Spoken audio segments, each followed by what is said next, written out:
putting an end to identity politics. This is the Kevin Jackson Radio Show. Welcome, everybody. Kevin Jackson here. So, winning is our theme for the day. And there's a couple things that I want you to remember. One, we're teaching you how to win. And two, we are showing you how the left have believed that they have been winning all this time. Nothing could be further from the truth. See, to win, you've got to prep. You've got to have, a lot of training. It's mental and physical and a whole other. The left, there's no winning when everything's just, I agree with you. I agree with you. Think about it. In Hollywood, I agree with you. In academia, I agree with you. Go to any of their rallies, go to their parties, see who their friends are. They don't have conservative friends. You have leftist friends. And what I mean by that is you'll tolerate a leftist. You'll invite them to your party. You'll tell people, don't bring up politics. Jan's a real liberal. But they won't do that for you. They won't tolerate you. The minute they learn your politics, they hate your guts. They don't want you at their parties. They don't want you bringing up any contrarian thought. If you do, they correct you quickly, and you slowly find yourself a Stepford child, a brain-dead zombie, a.k.a. a leftist, and you will do anything to stay in their group. What the leftists don't understand is they don't really have a bunch of friends. They have people that agree with them because they want to all do things together and pretend that they're kumbaya. But they don't really have friends. You get together with your friends, you philosophically agree. I golf with a dude here. His name is Bob. Bob's former, not Secret Service, but he does private protection, things like that. Former L.A. County Police Department.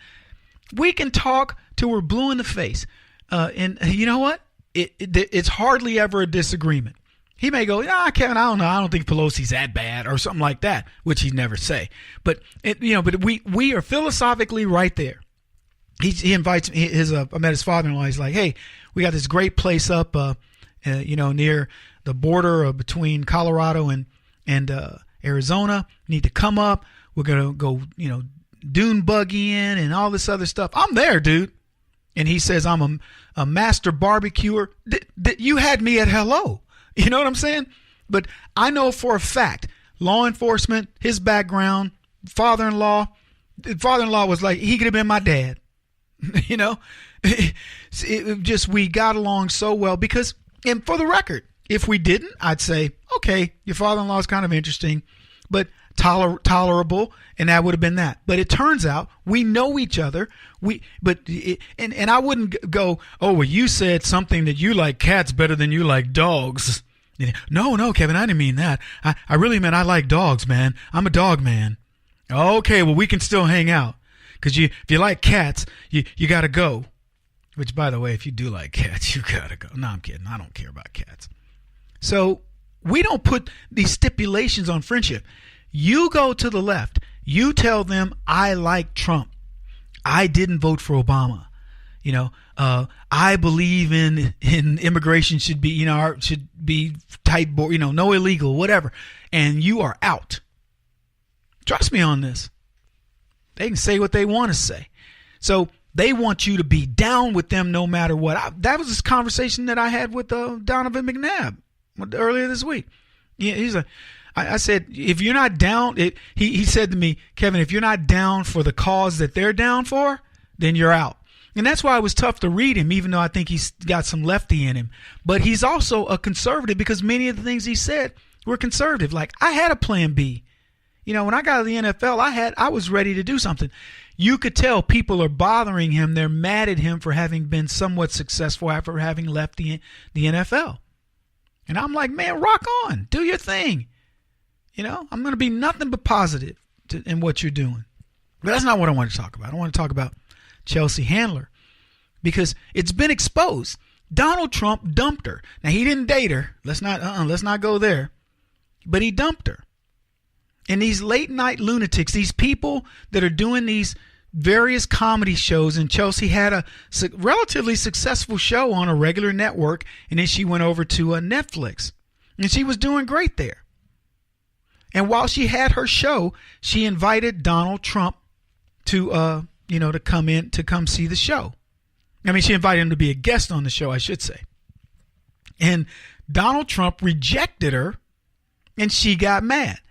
And that is the real issue with Chelsea Handler is Donald Trump's rejection. He said on November the 19th, 2012, Donald Trump tweeted, "Stop calling my office for me to do your rather gross show. I have less interest in you than Andre." So I'm not exactly sure who Andre is, but Donald Trump soundly rejected Chelsea Handler. And apparently she hasn't recovered from this, because here's what she tweeted to Donald Trump. She says, "You are a fraud on the American public. You are the least trusted and worst president this country has ever seen. Stop attacking people who tell the truth. You wouldn't know the truth if Russia told it to you. Fake election." Now, what's so funny about this tweet is that it is wrong on every level. Donald Trump is probably the most trusted president. He's probably the best president that this country has seen. Certainly year one. There is no president that I can think of outside of George Washington who's had a better year one. And as far as attacking people who tell the truth, no, he's attacking people who tell the lies. And the last little quip is her trying to be funny, trying to be clever. Here's what she says is, "When do you apologize for the fake hair that comes out of your mouth?" The fake hair that comes out of your mouth.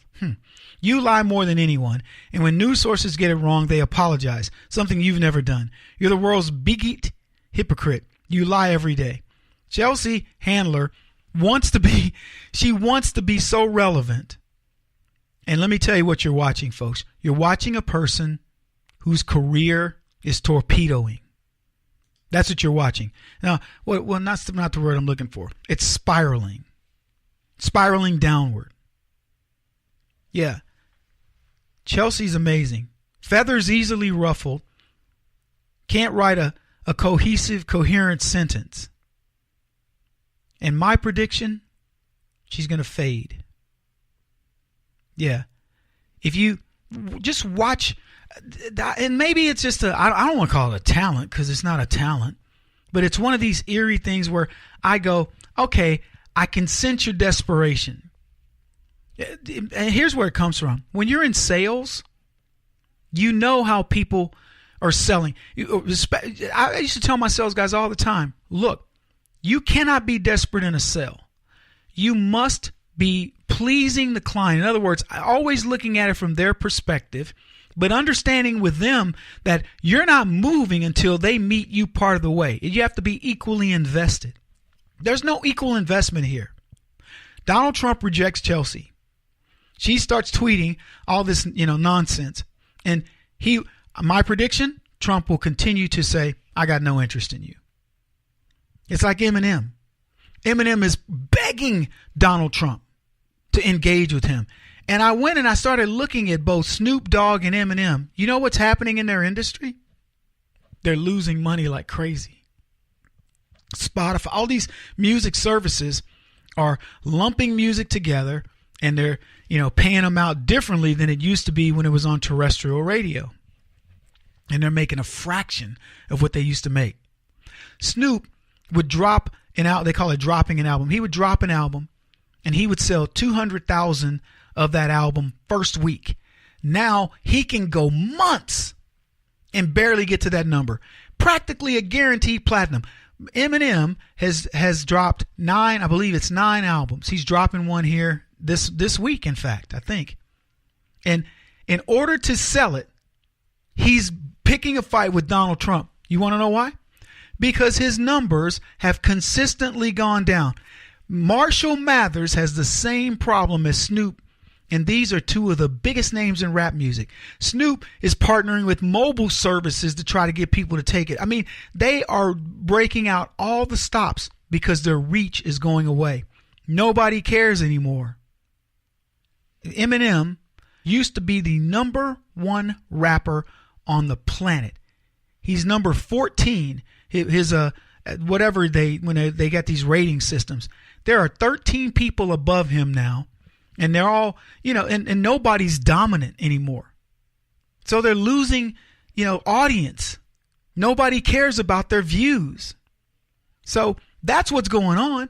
And every one of them they believe that they can hang their hat on dogging Trump. That's going to be my thing. If I dog Donald Trump, people are going to come. Let me tell you something. That is going to be so played out. The smartest guy I've heard talk about this is Dave Chappelle, who said this 4 months ago. He's like, man, I ain't doing Trump jokes. Everybody's doing them. It's old. They're not even funny. And they're going to be less funny because the more this guy is successful, the more the death nail he puts into the coffin of the liberals.